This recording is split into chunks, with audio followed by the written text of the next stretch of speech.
Bonjour à tous, j'espère qu'on va bien par la grâce de Dieu. Aujourd'hui, j'aimerais nous parler sur un sujet qui est revenu beaucoup dans ma tête et dans mon esprit et surtout avec la plupart de mes contacts cette semaine, cette pensée ou cette décision où on prend de se dire je vais me retirer, je veux être seul pendant un moment. Et j'aimerais parler sur l'impact de cette décision. Vous savez, en tant qu'enfant de Dieu, généralement, on est deux fois incomprise. Des fois, il y a des choses qui se passent. On a l'impression que les personnes qui sont en face de nous n'arrivent pas à nous comprendre. On a l'impression, et des fois même on arrive à se dire, c'est sûr que c'est moi la mauvaise personne. Du coup, je vais me retirer, je vais les laisser parce que je ne suis pas une bonne personne. Mais j'aimerais nous dire, prendre du recul est bénéfique lorsque c'est une recommandation de l'Éternel.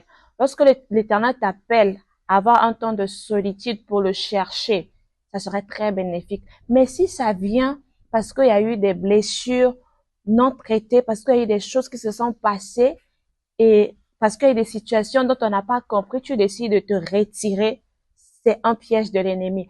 Vous savez, l'ennemi, généralement, il utilise la solitude pour pouvoir détruire de plus belle les enfants de Dieu.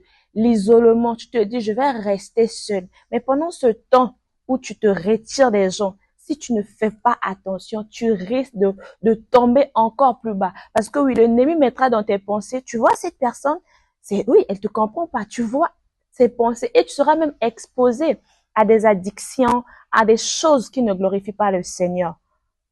Vous savez, la Bible nous dit dans Ézéchias, malheur à celui qui se retire et qui tombe, sans pourtant avoir un secours qui puisse le relever.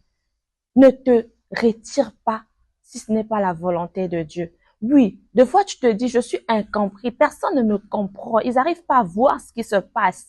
Vous savez, la plupart des personnes que le Dieu a élevées dans la Bible ont été incompris en fait. On peut voir Joseph, personne n'avait compris parmi ses frères. David même, dans sa famille, et même Jésus lui-même, il a été incompris. La Bible nous dit quoi dans le livre de Jean? Il est venu vers ses siens, mais les siens l'ont rejeté. Tu sais, c'est bien, tu as le droit d'être différent des autres. Tu as le droit d'être avancé spirituellement. Tu as le droit d'avoir une autre perception des choses. Mais que cela ne te dise pas à te dire, voilà, je suis différente et c'est certainement eux qui ont raison. Non. Cette différence, c'est avec ça que le Seigneur sera en train de t'utiliser.